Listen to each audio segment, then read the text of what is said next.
Dream is a wish your heart makes. Is that right? Was it Cinderella? A dream is a wish your heart makes when? When you're fast asleep. And that song goes over in my mind again and again and again because I'm one of those people that's a daydreamer. And I like to think about wonderful things that will take place in my life and in the world.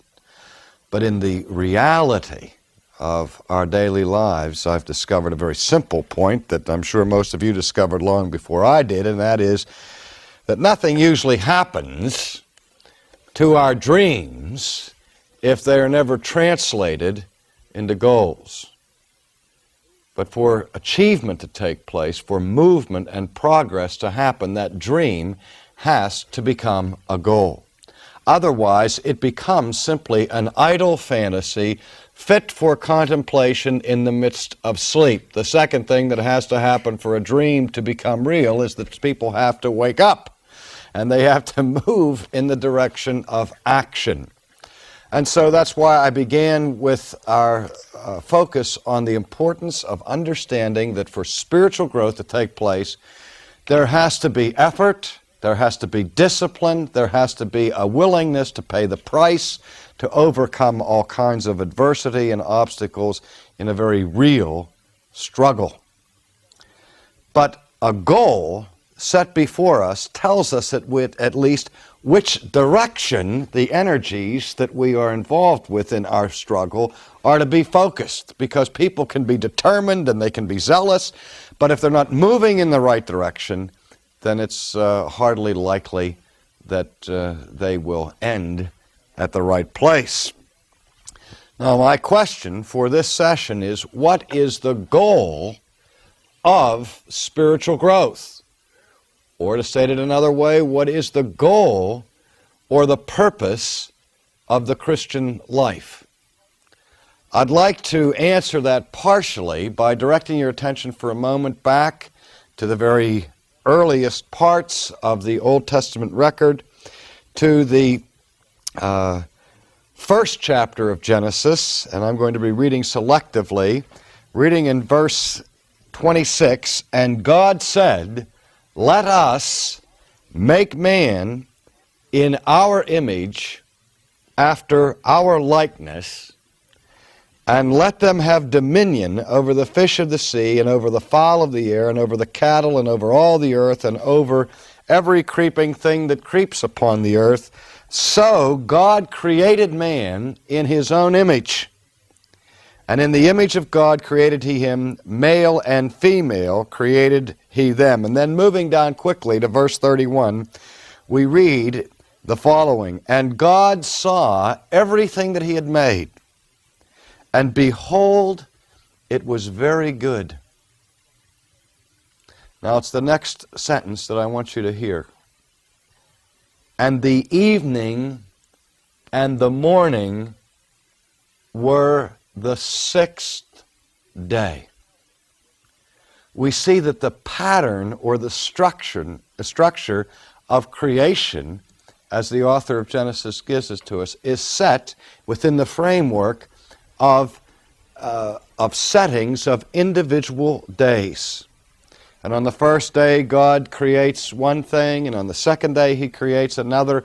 And it seems to be that the order of creation is moving in an ascending pattern, reaching a type of crescendo at the sixth day, which we celebrate as the day in which God is involved in what we call the crowning act of all of creation, which is the creating of man and of woman.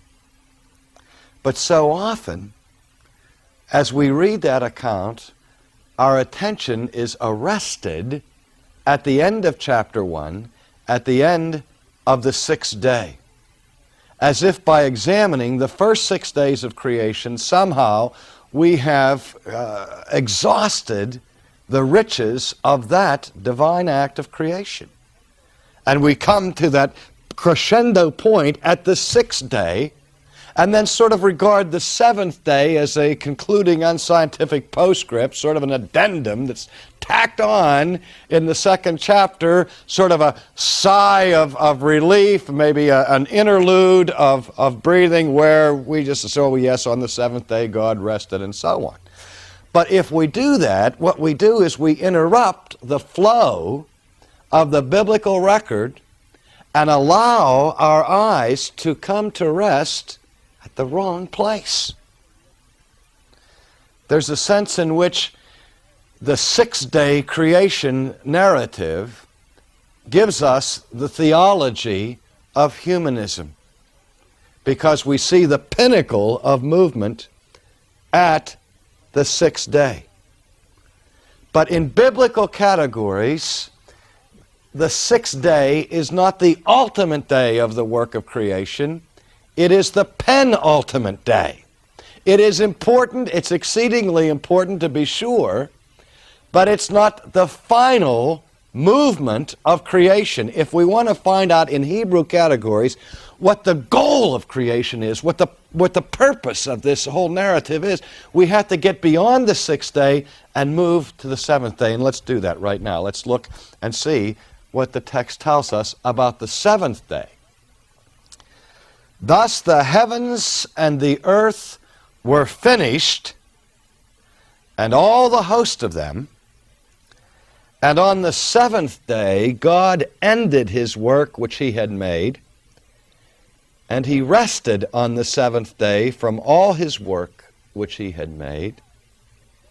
And God blessed the sixth day, because it was on the sixth day that he achieved the pinnacle of success. Is that what it says? God didn't bless the sixth day. He blesses the seventh day, and he sanctified it, because that in it he had rested from all his work which God created and made. Now, a superficial reading of this text might lead us to the conclusion that the goal of creation, the pinnacle of creation, is equilibrium, inactivity, inertia, where everybody's just kind of floating, absorbed into inactivity. Now, there are, in certain varieties of Eastern thought, that idea that the goal of man, the whole purpose of creation, is to get lost someday in the oversoul of the universe. And the analogy that's frequently used is that man, when he dies, becomes a drop in the vast cosmic ocean, and as the water is diffused throughout the ocean, he loses his self-identity, he loses his consciousness, and everything is sort of absorbed into the one. And people will sit there on the street corner and chant about this oneness and lostness of equilibrium and cry, Om, Om. But that's not the cry of the Old Testament. Sabbath rest, as we see it expanded throughout the rest of the Scriptures, is not a state of equilibrium.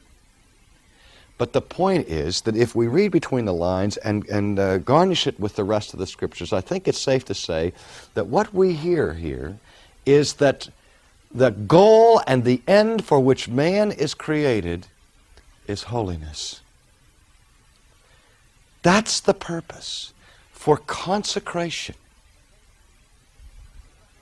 But what do we mean by that? And what does it mean to be human? Let's back up a minute and go back to the 6th chapter, where we read that very familiar text where God says, let us make man in our image, after our likeness, and let them have dominion over the fish in the sea, and so on. So God created man in his own image.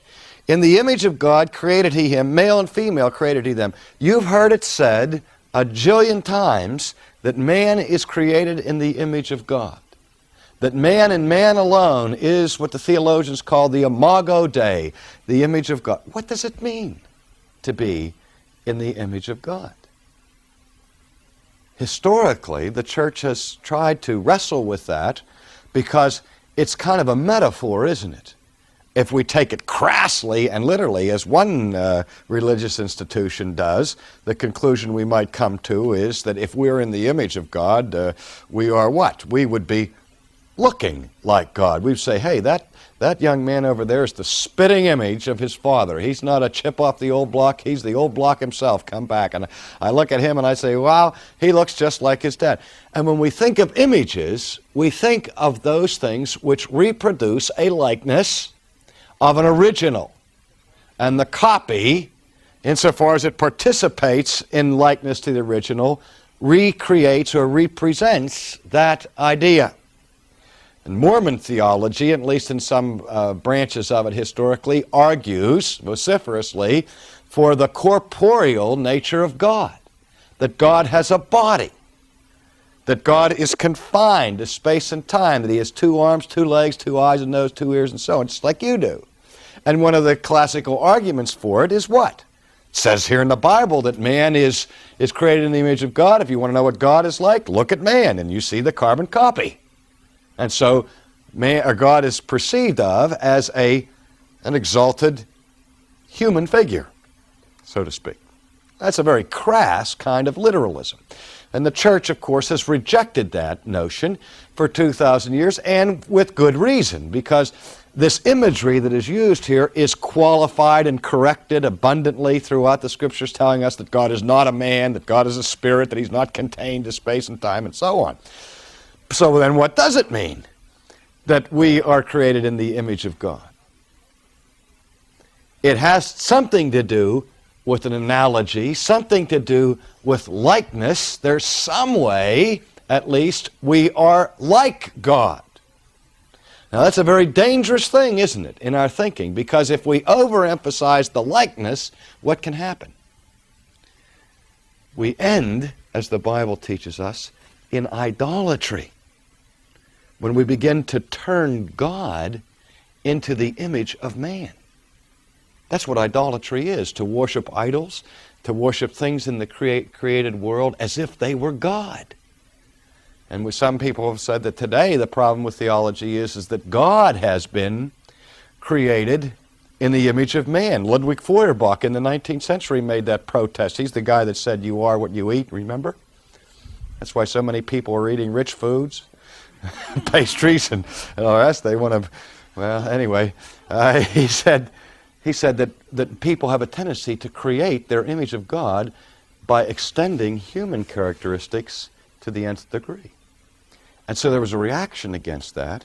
Karl Barth, for example, spoke out very strenuously at the beginning of this century and said, we have to say no to all of these idolatrous concepts of God that would drag God down from the heavens, strip him of his transcendence, of his majesty, and make him just a part of the created order. And Barth was jealously concerned to reaffirm the transcendence of God. He went overboard. He said, God is so different from us that he is totaliter-aliter. That is, he wasn't trying to rhyme there, but what he's saying is that God is wholly other, W-H-O-L-L-Y. Have you heard that expression?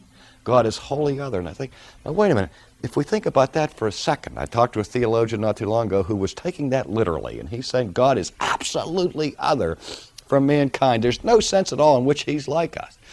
And I said, well, how do you know about that, God? And he said, well, by revelation. I scratched my head.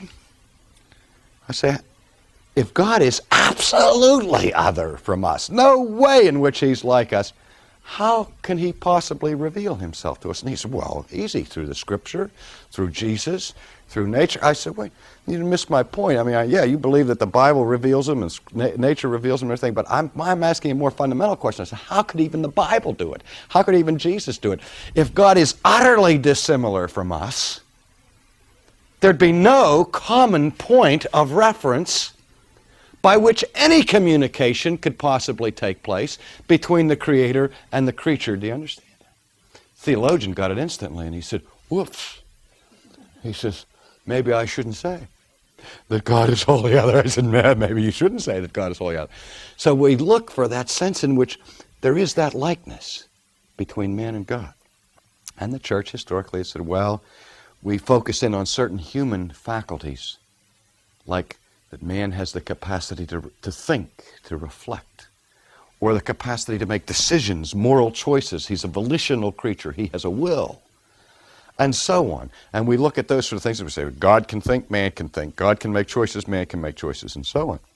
Well, I don't want to dispute that dimension of it, but I think that the Bible is getting at something far more than those human faculties. If I understand the Hebrew motif here, what it's saying is that man has been created with a unique capacity to reflect and to mirror the character of God. What that means is that you as a human being have been so constituted and so made and so endowed by your Creator with certain faculties that you have a capacity in creation to reflect or to mirror the holiness of God.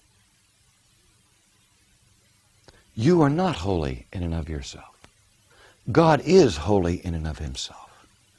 But God has called you in creation to bear witness to Him, to refract, to reflect, to bounce to the rest of the world His very character.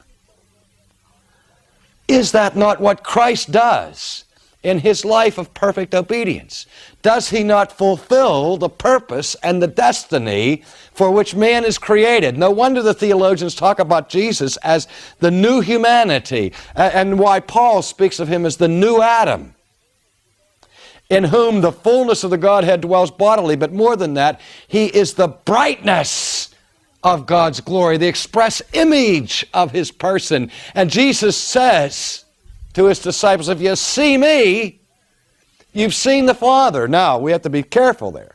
I'm not suggesting for a moment that deity is reproduced in us by any means. But do you remember when Moses went up to the mountain? And he talked with God face to face. Well, not face to face, but face to backward parts. He was only allowed to see the back parts of Yahweh as God hid him in the cleft of the rock. Do you remember? And then he came down from the mountain. And what happened? His countenance was changed. His face was shining, glowing.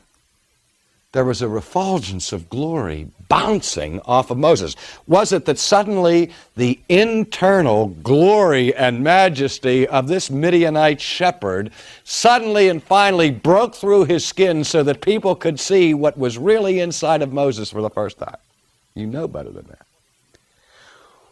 What was happening was Moses was so intimately, closely connected with the presence of God and surrounded by the glory of God, that when he came down from the mountain, that glory was still reflecting from the face of Moses. And so brilliant was it that what was the people's response? They hid their faces, they shrunk back in alarm, and they cried out to Moses, Moses, cover your face! Not only can we not stand to look into the pure, unveiled glory of God Himself, that would kill us. No man can see God and live. But we can't even bear the sight of reflected glory. Moses, cover your face. The highest goal of the Christian, the thing for which we live and move and have our being, the greatest hope of the consummation of the Christian life, is what we call the beatific vision. The visio Dei, the vision of God. To be able to look not at the face of Moses, but to look into the face of God Himself. Even after the fall, man is expelled from the garden. He is sent east of Eden. The angel with the flaming sword is posted at the entrance to paradise, lest man should move back into that immediate presence of God. But God doesn't just simply send man into exile and abandon His creature forever. But even after the judgment upon the fall takes place, the provision from the very beginning is made to redeem that fallen creature. The image of God is now soiled, it's besmirched, it's defaced, but it's not erased. Man in his humanity is preserved by God. God does not annihilate him. In fact, he withdraws his very first threat. He said, the day that you sin, you shall die. That day! Did he kill Adam and Eve that day? People get around and say, well, they suffered spiritual death. Yes, they did. But the full measure of the threat was not just spiritual death, but annihilation. Thanatos, physical death. And God preserved his creation and began to set forth the activity of redemption. And so God said, I will still be your God. I will dwell in the midst of your people. You draw nigh unto me, I will draw nigh unto you. I will set my house in your midst. I will build my tabernacle. I will tent with my people. And so God continued to have a relationship with his people. But there was one absolute prohibition that was maintained. What was it? My face shall not be seen. You can come close, but no one will see my face. Not even you, Moses. Now, John tells us in his epistles in the New Testament as he reflects on the future of the people of God, on our destiny, on that terminus point for which we have been created in the first place. He says, what? Behold, what manner of love is this that we should be called the children of God? And then he says, beloved, we don't know yet what we will be, but we know this, that when he comes, we shall be like him. For what? For we shall see him as he is.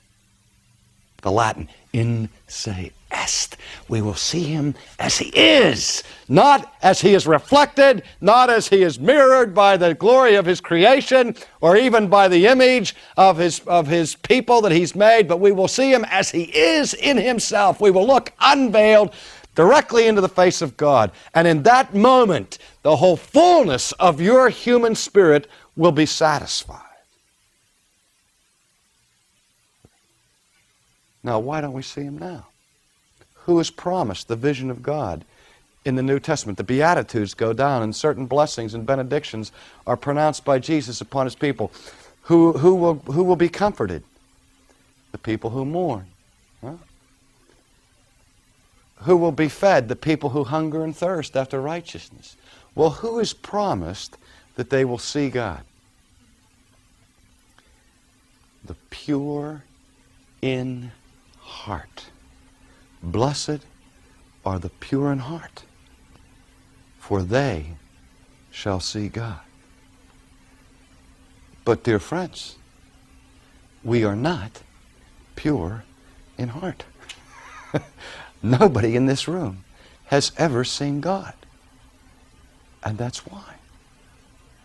Now, the goal of our lives is to be conformed to the image of Christ, to fulfill the original purpose for which we were created, to reflect to a world around us the very character of God. Now, what I want to cover in the next session together is how we as human beings can outwardly reflect the glory of God. The first catechism question that we learned as children is, what is man's chief end, is the question. Or what is man's principal purpose, is the question. What is the goal of the race?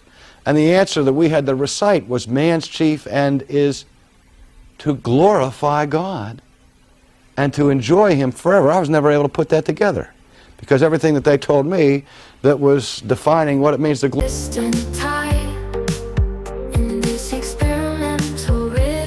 I'm here to buy a symphony of dreams in an indie rock scene, in this layered dance where my heart's been. Oh, I'm lost in the music, in this synthwave dream, with a classic tune